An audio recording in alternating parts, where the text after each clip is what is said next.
स्वामी समर्थ दोस्त. तर आज ना मी पारायणला सुरुवात करणार आहे. तर त्याच्या आधी मी सगळ्यात पहिले देवपूजा करून घेतली मस्तपैकी. रेग्युलर ती जी देवपूजा होती ती मी कंप्लीट केली, ती पूर्ण करून ती आधी केली. आणि त्यानंतर मग मी माझं जे रोजचं आहे ते मी करून घेतलं आणि त्यानंतर मग मी पारायणची सुरुवात केली. आधी मी स्थापना केली, म्हणजे स्थापना केली त्याच्यासाठी आधी स्वस्तिक काढून मी तिची पूजा केली आणि मांडणीला सुरुवात केली. पण मग मी त्याच्या आधी ना समय लावून घेतली होती. कारण की आपली सगळ्यात कुठलीही पूजा करायच्या आधी आपण कधीही दिवा लावून घ्यायचा, म्हणजे अग्निदेव आपल्या जी पूजा असते त्याला साक्षी असते की आपण ही पूजा केलेली आणि साक्षीदार असतो. त्याच्यासाठी कधीही कुठलीही पूजा मांडायची असेल तर आधी दिवा लावून घ्यायचा आणि त्यानंतर मग पूजेला सुरुवात करायची. मी इथं स्वस्तिक काढून घेतली आणि त्यानंतर मग मी पाट ठेवलं. पाटवर मी दिवा ऑलरेडी समय लावून घेतली होती. समय लावताना मी तुम्हाला ते दाखवलं नाही. त्यानंतर मग मी त्याच्यावर आसन ठेवलं. आसनच्या नंतर मग साईडला मी जी समईचं आसन होतं ते ठेवलं आणि त्याच्यावर समई ठेवली. आणि त्यानंतर मग समईला लावून गेली. समई माझी विझून गेली. त्यानंतर म्हणजे फॅन चालू होता त्याच्यामध्ये समई हे झाली. तर आता मी समई परत लावून घेते आणि त्यानंतर मग समई लावून घेईल आणि नंतर मग आपली पूजेला सुरुवात करेल.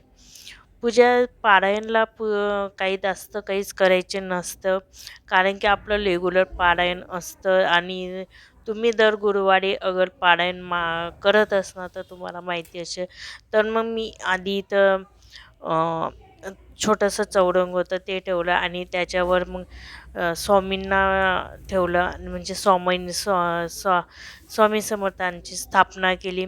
त्यांना तर हे केलं, पण ते आसन आहे ना ते व्यवस्थित राहत नव्हतं. मग मी दुसरं घेतलं आणि त्याच्यावर समर्थांची स्थापना केली. समर्थांना स्थापना केली. त्यानंतर म्हणजे माझं पुस्तक होतं, जे स्वामी समर्थांचं मी केंद्रावरून आणलेलं पुस्तक होतं. त्याच्यात माझं ना श्री स्वामी समर्थांचं चैत्रचं एक अध्याय आहे. तेवढा मी एक अध्याय, पण माझ्याजवळ मोठं पुस्तक नाही आहे म्हणून मी फक्त तेवढा एक अध्याय वाचते. त्यानंतर मग मी तुपाचा दिवा लावला आणि नंतर मग समर्थांची पूजा करून घेतली. त्यांना अष्टगंधक वगैरे लावलं आणि इथं माझा थोडासा कॅमेरा हे होत होता. अ, माझं ते स्टँड आहे ते खराब झालेलं आहे म्हणून मग ते थोडंसं तिरपवून जातं म्हणून पण मग मी सांगते कसं करायचं ते तुम्हाला नक्की कळत असेल. आणि त्यानंतर मी पूजा वगैरे करून घेतली आणि त्यानंतर मग मी समर्थांना हस्तगंधक वगैरे लावल्यानंतर फुलं वगैरे चढवलं. कुठलंही फूल तुम्ही पिवळं कलरचं लावा. समर्थांना पिवळा कलर खूप आवडतो म्हणून तुम्ही कुठलंही पिवळ्या कलरचं फूल समर्थांना चढवू शकता. अगर तुम्हाला चाफ्याचं मिळत असेल तर अगदी चांगलं गोष्ट आहे. अगर चाफ्याचं मिळालं तर तुम्ही ते करू शकता. त्यानंतर मी समर्थांना प्रार्थना केली आणि त्यानंतर मग मी इथं अध्यायाला सुरुवात केली आणि व्यवस्थित पाय वगैरे पडून मग मी अध्यायाला सुरुवात केली आणि अध्याय वाचून घेतला. त्यानंतर मग तिथं एकच अध्याय असल्यामुळं मी एकच तेवढा वाचून घेतला आणि त्यानंतर मग अध्यायाला सुरुवात करताना बी समर्थांचं नाव घ्यायचं आणि अध्यायाला सुरुवात करायची. आणि इथं मी अध्यायाला सुरुवात केली. खूप छान. आणि तुम्हाला खरंच सांगते सकाळीच पूजा करून मन मन खूप शांत आणि हे राहतं. मी पहिल्यांदा हे केलं पारायणला सुरुवात केलेली आहे. म्हणजे मी पहिल्यांदा करते, कारण माझा पहिल्यांदा अनुभव आहे. तो अनुभव मी तुमच्यासोबत नक्की शेअर करेल की कसा मला अनुभव आला वगैरे.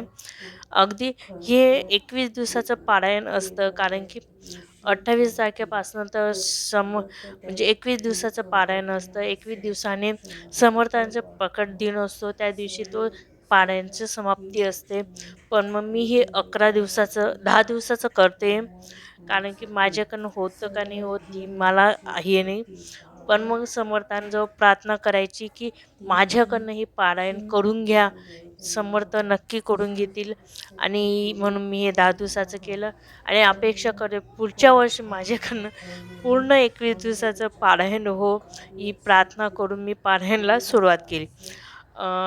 20 तारखेला पकड दिन आहे, तोपर्यंत जेवढी आपल्याकडनं सेवा करता आली समर्थांची तेवढी सेवा करायची आहे आणि त्यानंतर मग पारायणनंतर मग मी नामस्मरण केलं. अ, एक माळ केली मी. तुम्ही पाहिजे तर 2-3 जेवढं तुमच्याकडनं होऊ शकलं तेवढं माळ करायची. समर्थांची माळ करायची. श्री स्वामी समर्थ, श्री स्वामी समर्थ. त्याची मी एक माळ केली. त्यानंतर मग मी आरती केली. आरतीनंतर मग मी इथं माझं पारायण हे झालं. परत उद्याच्या दिवशी मी परत तसंच म्हणजे असं टोटल मी 10 दिवसाचं पारायण करणार आहे. म्हणजे आजची 11 तारीख ते 20 तारखेपर्यंत मी पारायण करणार आहे. 20 तारखेला आपलं पकड दिन आहे. त्या दिवशी आपल्या आवडीनुसार समर्थांचं जल अभिषेक करायचं वगैरे करायचं आणि त्यानंतर मग हे करायचं. आता इथं माझे माळ जप झालेली आहे. आता मी आरती करून घेईल आणि आरतीनंतर मग मी इथं हे करेन. हे बघ इथं आता दिवा लावून घेते आणि आरती करून घेईल. आरती मी तुम्हाला नाही दाखवू शकली कारण की ना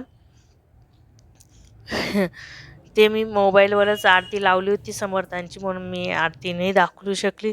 इथं तेवढं मी पूजा करून घेतली आणि त्यानंतर मग आपलं इथं पूर्ण झालेलं आहे. परत उद्याच्या दिवशी परत करायचं आणि इथं आपले समर्थांची हे झालं. आणि तुम्हाला सांगते खूप छान वाटतं वाचन केल्यानंतर. मी आता थोडंसं डेकोरेशन करून घेते कारण की मला डेकोरेशन करण्याशिवाय मन भरणार नाही. त्यानंतर मग मी आता माझी पूर्ण पूजा मी तुम्हाला दाखवते की कशी मी ही पूजा केली होती. हे बघा मस्तपैकी पूजा मांडणी झाली होती माझी समर्थांची. अगदी खूप सुंदर आणि समर्थन झाली. हे बघा तुम्ही बघू शकता खूप सुंदर झालेली. तर हे समर्थांचं खूप म्हणजे माझा पहिला दिवस होता पण खूप सुंदर आणि खूप छान पद्धतीने झालेली आहे माझं हे. आणि खूप म्हणजे मी सांगू नाही शकत पण मग मला खूप म्हणजे खूप खूप आनंद झाला आहे करताना. आता हे बघा तुम्ही बघू शकता खूप सुंदर अशी पूजा तुम्ही बघू शकता किती छान आपली पूजा मांडणी झालेली आहे. आणि त्यानंतर मग मी दिवसभर काहीच नाही. मग संध्याकाळी येणार आहे बघा मी इथं परत दिवा लावून आरती करून आरती नाही केली फक्त नामस्मरण केलं, दिवे वगैरे लावला आणि नामस्मरण केली. परत एक माळ केली मी आणि त्यानंतर मग इथं एंड झालं. तर हे तुम्हाला स्वामी समर्थांचे पारायणचे पारायणचं पूजा तुम्हाला कशी वाटली मला कमेंट करून नक्की सांगा. आवडले असेल तर लाईक शेअर सबस्क्राईब नक्की करा. पुन्हा भेटूया पुढच्या व्हिडिओमध्ये. तोपर्यंत बाय. श्री स्वामी समर्थ.